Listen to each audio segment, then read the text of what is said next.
Hello, it's Michelle Hill with Slingshot Designs, and it's been a little while since I did a video. Well, it's been a little while since I published a video, but today I've been having, well, recently I've been having an awful lot of conversations with amazing people who have reached out to me over these videos, and I really appreciate that. I appreciate the motivation to continue to create content. Certainly, it's helpful to know that it resonates with you. That means the world to me, and certainly motivates me to continue forward. So anything I can do to motivate you, that's really what this world is all about. So let's, I want to, sorry about that. I want to start, I want today to be about grief in the best ways. I'm going to be very forward on this and say that the only way out of your situation is, or the only way through your situation is up and out, never down and in. This is a lesson I had to learn the hardest way I could imagine, and it took me a very long way to learn it. I was always somebody who shied away from conversations about grief. I firmly believed that grief was equated to weakness, and it wasn't until I was advised by somebody who means the world to me that all she did was define it for me, and she just said, Michelle, grief is anything that is not the way you want it to be. That kind of bowled me over because that's like everything, right? That's like saying that grief is air. It's everywhere, all around us. And there is an awful lot more truth to that than I could possibly go into in a video. But if you think about this under that definition, that means that grief is anything from I'm having a frizzy hair day to you know, I can't find a job, right? So grief is anything that is not the way you want it to be. So understanding grief in that context makes it one of the most valuable tools that you can possibly have in your arsenal. And it makes it valuable not only for you today, but for everybody around you now and going forward. It will change the person that you are if you incorporate that into your life. So I want to just talk about the 5 stages of grief. First off, I'm going to talk about them in a linear fashion, but remember, grief is not linear. You can start off in one place and go to another place very quickly. When you understand the process, though, it's a roadmap for how to get out, right? And it's much easier to get out if you understand the landscape. So we're going to go through it in a linear fashion, but please understand that grief is not linear. And also understand that in any single day, no matter who you are, no matter what your situation looks like, you have multiple phases of grief going on at once. There are multiple things in your life that are not the way you want them to be. That means that you have multiple stages of grief, right? So let's just talk about it very high level without attaching emotion to it. And certainly, I have no doubt you will find this helpful. So and I hope and pray that you find it as helpful as I did. It changed my life. And all right, so starting off, denial.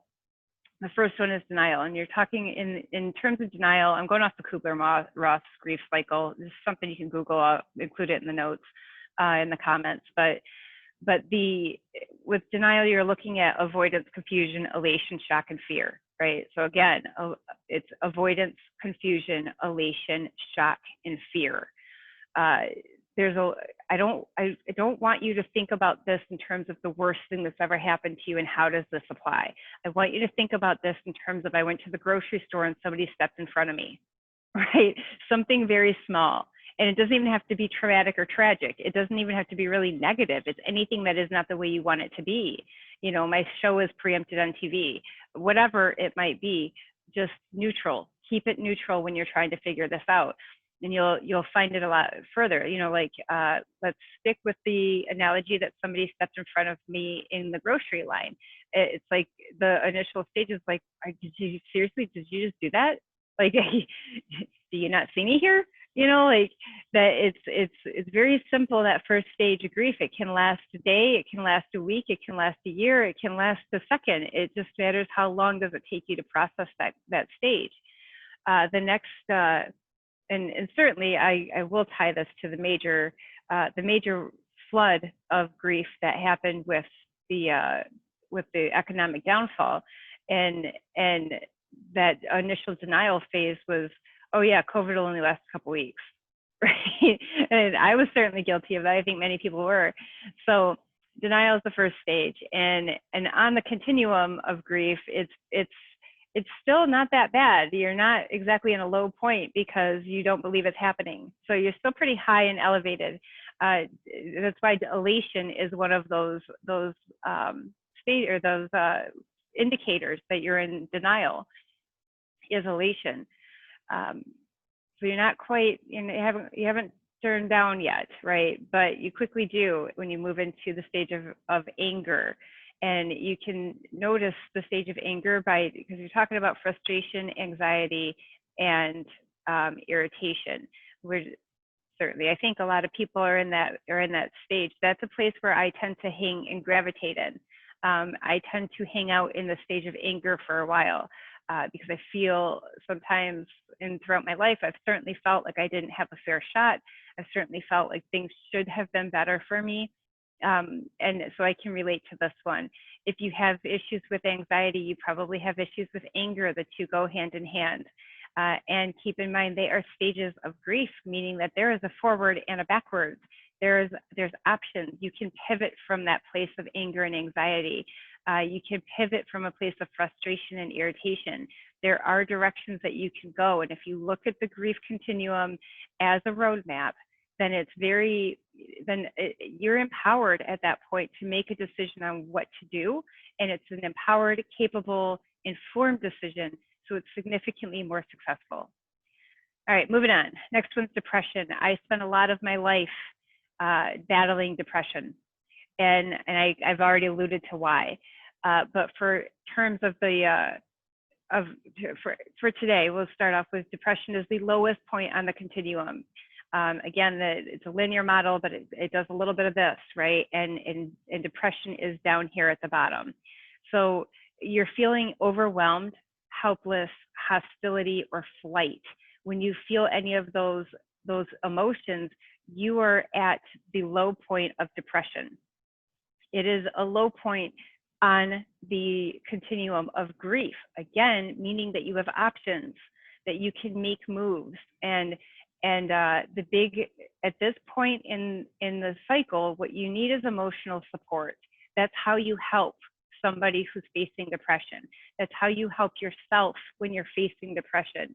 If you don't have anybody else, you always have me, but if you don't have anybody else, then you need to be able to support yourself emotionally. And that can look like a lot of different things, but the antidote to depression is emotional support. The next step is bargaining. You start to kind of climb from this bottom low point back up to about the same level as you were with anger. And when you're in the bargaining phase, you're talking about you're struggling to find the meaning. You start reaching out to other people, and you have this urge to tell your story. It's a very empowering time, but it's still very messy, right? Because you don't have the answers, which leads me to the antidote. The antidote to bargaining, the way to help somebody who's in the bargaining phase of grief, is with guidance and direction. At that point in time, you're starting to get the answers. You're starting to realize that there's another way. You want to tell your story because you want the guidance and direction, and you don't quite know what to do yet. So bargaining is not the worst place to be. It can be very lonely. It can feel very isolating if you don't have that guidance and support that you need. It certainly can feel isolating. So I do encourage anybody to reach out to others who are in this phase and offer your support, offer your guidance, offer your insight.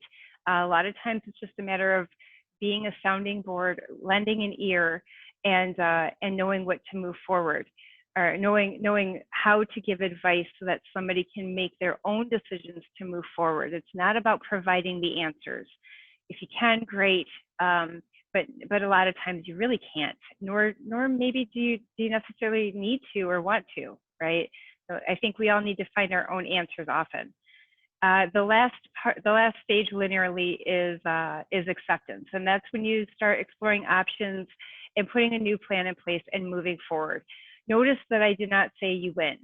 right? That you're out of the grief cycle. It does not work that way. It is a continuum, and there's no guarantees that you won't move to a different stage, right? You don't, it's not like an A, B, C, D, E out, right?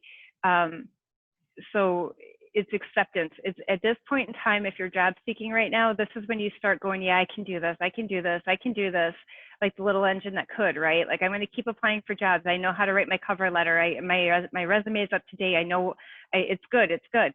This is a continuous improvement process.